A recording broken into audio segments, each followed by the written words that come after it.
Kapag galing sa hirap, mas matapang sa buhay. Kung mapapansin mo ang mga tao matitibay sa buhay, sila yung mga taong galing sa matinding hirap sa buhay. Mga naranasang grabe sa bigat ang mga problema na humararanasan sa buhay ng isang simpleng tao. Susuko at susuko talaga. Aayaw at aayaw talaga. Bigla nilang titigil at tatanggapin na lang ang nangyari.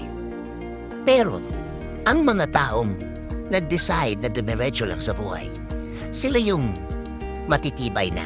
Sila yung na-shape ang pagkatao dahil sa tindi ng hirap ng buhay o kaya sa tindi ng hirap ng sitwasyon.